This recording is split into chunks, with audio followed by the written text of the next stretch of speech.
Такое Очень с вами ощущение, не согласен. что вы меня пытаетесь соблазнить голыми сиськами, но я не поддамся. Ну, знаете, почему вы ошибаетесь? Потому что первая чат-рулетка была создана на гей-сайте, и она была для извращенцев. Почему? Ножки. Девушка, а который час? 6:15. Девушка? Девушка, а как вас зовут? Таня. А меня Федя.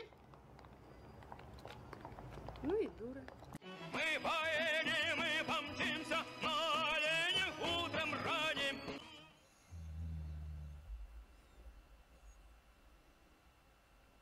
Доброй ночи. Здравствуйте, Меня Марк зовут, вас как зовут? Сергей. О чем беседуете, Сергей, на ночь глядя в голом виде? В голом виде, как бы подметили это. Ну, это же Вас видно. что-то смущает? Ну, Ну, здесь неприлично считается сидеть топлес, неприлично. да. Такое Очень с вами ощущение, не что согласен. вы меня пытаетесь соблазнить голыми сиськами, но я не поддамся. Ну, знаете, почему вы ошибаетесь? Потому что первая чат-рулетка была создана на гей-сайте, и она была для извращенцев. Почему вы так Здесь решили? тут понашли всякие диванные критики, политики, историки, ебать. И теперь почему-то я должен соответствовать их. Ну, я не считаю, что так должно происходить. Вы гей? Понимаете? Неважно. Нет, мне просто интересно. Я абсолютно толерантный человек. Я абсолютно отношусь к ЛГБТ-сообществу абсолютно Я сюда толерантно. прихожу выпить и просто поговорить с разными людьми, посмотреть на разные эмоции абсолютно. Вот зачем Понятно. я сюда прихожу. Меня Марк зовут, вас еще раз как? Сергей. Сергей. Я из Киева, вы откуда? Санкт-Петербург. Санкт-Петербург. Ленинградская область, Санкт-Петербург. Работаю в Питере, живу в области. Понял. Мгм. Так что о чем беседуете, Сергей? По-разному, как пойдет. Не удовлетворите мое любопытство. Вы гей или нет? Я, например, нет. Я натурал. Мгм. Да зачем вам эта информация? Интересно же. Интересно? Но если Абсолютно. скажу да, какой Да. интерес будет дальше? Все это мне просто интересно было. А если скажу нет? Тоже это меня устроит. То бишь да и нет, и все, никакого продолжения. Никакого продолжения. Если вы сами не захотите эту тему дальше затрагивать, я больше ее поднимать не собираюсь. Ага, я вас понял. Я здесь Что в ж вы основном так беседую о войне. обороняетесь? Что ж вы так обороняетесь? Давайте открыто поговорим. Ну вот смотрите, когда человек задает про ориентацию вопрос, ну, про личную жизнь, значит, у него есть какой-то наболевший, как минимум, вопрос. Ну, Нет. или есть какие-то, ну, дальнейшие, да, Абсолютно развитие нет. событий. Просто Ну, или исключительно из хотя бы оценку любопытства. дает. Или хотя бы оценку дает, а вы просто задаете вопрос, непонятно зачем и почему. То бишь обосновать вы не можете, почему вы задаете этот вопрос. Могу.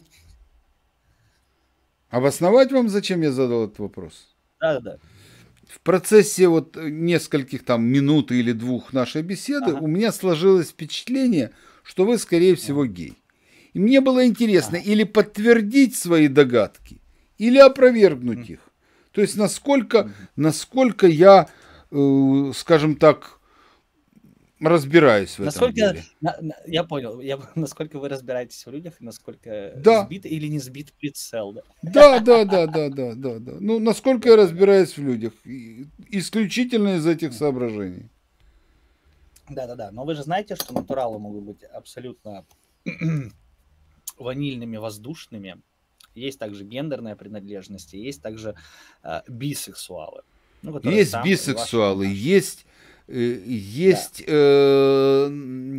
как это, ну, так почему у вас асексуалы. натуралов принято Есть спрашивать?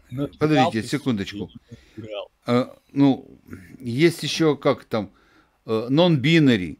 То есть много разных видов. Есть трансгендеры, в конце концов. Это все разные виды гендерные, разные гендеры. Ну, в России считается, есть два гендера. Мужчина и женщина. А в некоторых странах их больше 50. Считается, есть гендером. Для меня это кажется нормальным.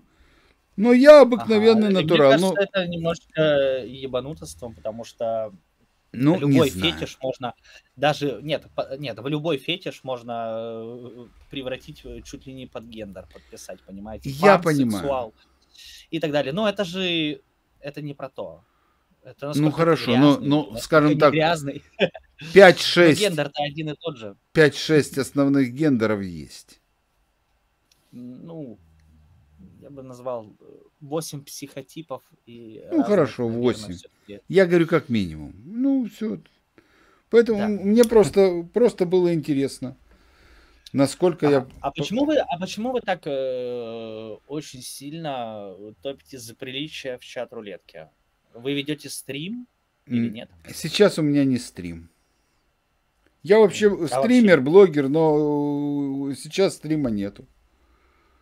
Ага. Но, Да нет, естественно, неважно, под сейчас запись. это потом. Я просто спросил, потому что, ну, как бы человек, который сюда приходит, знает, на что он идет, и что здесь будет пропаганда, зло, наркотики, дрочка и все самое дно. И при этом пытается, ну, как-то окультурить людей.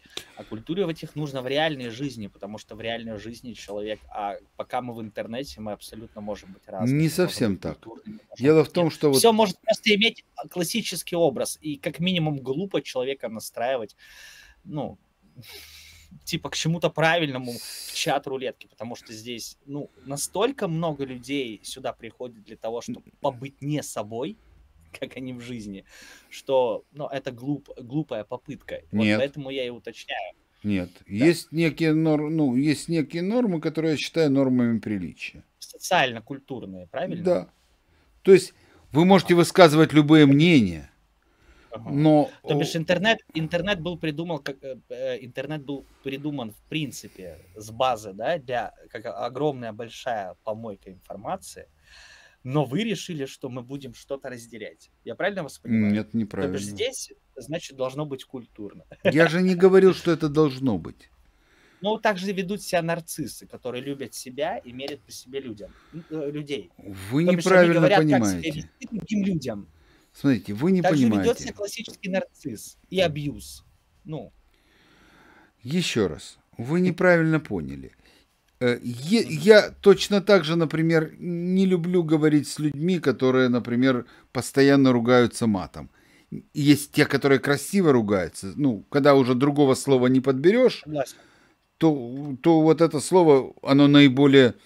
То есть бывает, всегда можно подобрать другое слово, но тогда теряется эмоциональная окраска, и вместе с ней эмоциональный посыл. Согласен. Но если человек через каждые 3 слова говорит «бля», то мне это не Это нравится. про меня, Это да? вы как раз нет. Вы не говорили, я не заметил. Не, по-моему, я что-то матерился было. Ну, еще раз, разочек это не страшно. 1 раз, да, не страшно. Я вас понял. Хорошо, тогда по-вашему... Ладно. Вилкой в глаз или все-таки на хуй раз? Да-да-да, я понял, о чем вы говорите. Да-да-да, ладно. Что-то я не вижу, чтобы вы были одноглазым. Почему я... панчлайны неплохо, неплохо. На самом деле, Ну, я просто знаю, это один из 2 правильных ответов. Один правильный ответ — вилкой в глаз, потому что в тюрьме и на зоне нету вилок, только ложки. А второй, более крутой еще ответ. Что-то я не вижу среди вас одноглазых. Да-да-да. А пиздюлиться можно за такой ответ неплохо. Нет, это Ну ладно. считается правильный ответ, наоборот. Мол, достойный ответ. Все зависит от того, куда ты попадаешь. Если ты попадаешь на малолетку или в СИЗО, там немножечко другие правила. Там, Сейчас, если я думаю, уже желаете- институт прописки Ну, уже... сейчас все уже размыто, да, наверное. Да и раньше Ну, такой слава вот богу, я жесткий не был институт там и прописки не был хочу. только на малолетке. Я читал об А вы этом были? немало. Я читал об этом. Ага, но никогда не были. там. Нет. Хотя, как говорится, от тюрьмы до отсумы не зарекайся. Мы не зарекаем. Нет, это правда, на самом деле бывает всякое в жизни. Вот просто не в том месте, не в то время, как говорится. Помните, у тебя два пути. Или ты ее ведешь в ЗАГС, или она тебя ведет к прокурору. Не хочу, не надо к прокурору, сам не хочу. Вы наверняка молодой, не знаете, откуда это. Не скажу, но прикольно звучит. «Кавказская Откуда? пленница». Фильм Леонида Гайдая «Кавказская Стоп, пленница». стоп, я всех Шуриков пересмотрел. О! И Кавказскую. Да. Но этой фразы почему... Ну, она просто, наверное, не так запомнилась. Наоборот, это одна из самых ключевых. Или ты ведешь ее в ЗАГС, или она ведет тебя к прокурору. Не надо к прокурору, сам не хочу. Я, наверное, все-таки истинный. А это, кстати, нет, это было из «Бриллиантовой руки», не из Кавказа. Из «Кавказской пленницы». Дайте я что-нибудь вспомню из «Кавказской пленницы». О, реально, из фраз. Вот допился, а. Ну-ка, сейчас, я что-нибудь вспомню. Подождите. Сообразим на троих. Грех смеяться над больными людьми. Это тоже оттуда? Конечно. Это когда Шурик в лечебнице для алкоголиков. Мне было 14, правда, когда я это смотрел, но, представляете, сейчас 30. Бамбарбия Киргуду. Что они сказали? Они сказали, что если вы не согласитесь, они вас зарежут. Вот это что-то похоже, это на правду. Подождите.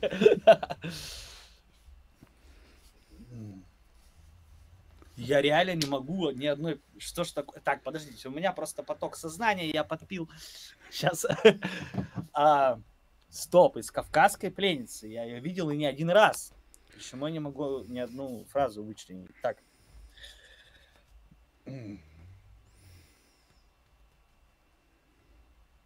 Три бутылки Вот Кинзмараули песню помню. выбросила в пропасть. Где-то на белом свете. Ну, есть такое. Есть такое. Помню. Красивая такая женщина пела там. Актриса Варлей. пела, другая... Фамилия Варлей. Вот, да. Нет, я даже помню сюжет фильма, но я не помню ни одной фразы. Вот очень странно. Никакой. Вот Какие знаете, ваши например, годы? Подождите, из «Машины времени» там, я помню там фразы типа магнитофон, там куртка замшевая, понимаете, я это помню, это было настолько харизматично. Это вы имеете в виду Иван Васильевич меняет профессию? Меняет профессию, да, но там запоминаю, а вот с «Кавказской пленницы» что-то положите на комод. Вот такое. Вот спасибо, помню. хорошо. Положите на комод. На... Только это не «Кавказская вот, пленница», а операция... Это пропевная часть, которая запоминается. Это операция «И». А это операция «И», точно. Это не «Кавказ». Да. Я вам денежку принес за квартиру за январь. Вот спасибо, хорошо. Я смотрел их совсем маленький, неосознанным ребенком. Вы понимаете? Я вас не упрекаю. Да. Но мне стыдно, мне максимально стыдно, Нет. потому что У вас я не один раз видел эти фильмы, но я ничего не могу вспомнить. «Бриллиантовую руку» могу вспомнить. Причем из «Бриллиантовой руки», наверное, много что вспомню. А вот из... Ну, вспомните хоть что-нибудь.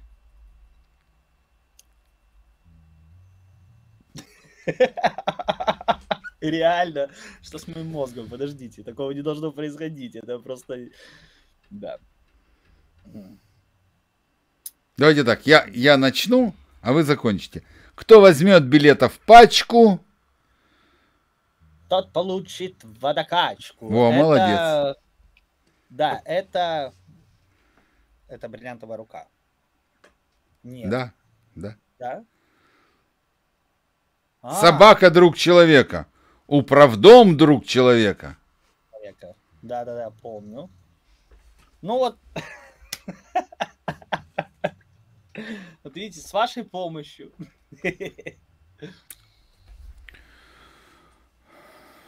Ладно, Сергей. Ой, что за молодежь, да, пошла? Ладно, Сергей, я тут в основном о войне беседую. А вы вряд ли любитель беседовать о войне. Знаете, сколько я тут уже наслушался про это? Причем даже никогда ничего не говорю, просто слушаю. Я понимаю. Я даже не надеялся вас разговорить на эту тему. Все-таки я понимаю чего-то в людях. Вот. Правильно думаете. Я же за мир во всем мире. Да-да-да. Но так не бывает. В сказки верю, мальчик еще. Правильно. А с другой стороны, Может, у вас ко мне есть ну, вопросы? Москва отдельное государство, большой паноптикум. Представляете? Боже, ужас. Когда я жил в России, мы говорили: Москва не Россия, москвичи не россияне. Да, другое отдельное Это государство в государстве. Грабит всю Что вы Россию. считаете про большой паноптикум за сбором информации и так далее? Я не совсем я не совсем понял вопрос. Знаете, что такое паноптикум? Ну, это что-то такое, это типа кунсткамеры. Это большая тюрьма, как бы посередине надзирателя. Надзиратель даже может не ходить, но все будут думать, что он ходит. Да, и каждый, как говорится, соседелец будет вести себя правильно, наказывая другого соседельца. Понимаете? Цепной реакции. Так вот, суть примерно паноптикума такая. Так вот, Москва хочет быть максимально прозрачной. Сейчас не подерешься, не пернешь, ни закладку не положишь, ничего не сделаешь. Я никогда этим не занимался. Я просто вам говорю в целом. Понимаете, о чем я говорю? На каждой улице есть камера. И ты не знаешь, в какой момент тебе может прилететь. Интересная политика, как вы считаете? Вы Оруэлла читали? Нет. Я вам очень советую почитать. Там две вещи. Ну, одна вам, как человеку, не родившемуся не в Советском Союзе, будет не так интересна. Она называется «Скотный двор». А вот вторая, как человеку, живущему в России, вам будет жутко интересно. 1984 называется. Оруэлл – это великий пророк. Он описал нынешнюю Россию. Но про Симпсонов когда-то тоже так говорили. На Нет, самом деле почитайте. Там, нашли кучу опровержений этой ну, информации. я понимаю. Оруэлл, Да. это, Это все смотрите, было вырвано просто из контекстов с задумками. Ну да. но Поэтому Оруэлл, это всё можно 1984, это там такие двоемыслие, новояз. Война – это мир, свобода – это рабство. Ну, лозунги такие были. Ну, это на фашизм похоже Не, немножко, что-то такое. Ну, так а нынешнее... как вы характеризуете нынешнюю идеологию России? Это обычный фашизм. Не так, абсолютно не так. Немножко За прозрачность, усовершенствованный фашизм. Я это называю, знаете как? Нацизм в кокошнике. Разницы практически я не вижу. Я с вами все-таки не согласен. В то время ты мог пройти по улице, а сейчас может каждый дебилоид закатить истерику и получит по шапке тех, кто у власти. Даже элементарно вот в этом проем. Поэтому я вам не скажу. Не так оно немножко работает сейчас. Сейчас за прозрачность. За толерантность, за прозрачность, за пропаганду, за рекламу, за упаковку, за продажи. Сейчас она работает. Это просто хорошо упакованный. Да, можно приравнять к геноциду, да. Хорошо упакованный нацизм. Упакованный. Есть ко мне вопросы? Да нет. Наверное, нет. Ну, просто нам с этим жить дальше, а вы думаете? Пока-пока. Берегите себя, до свидания.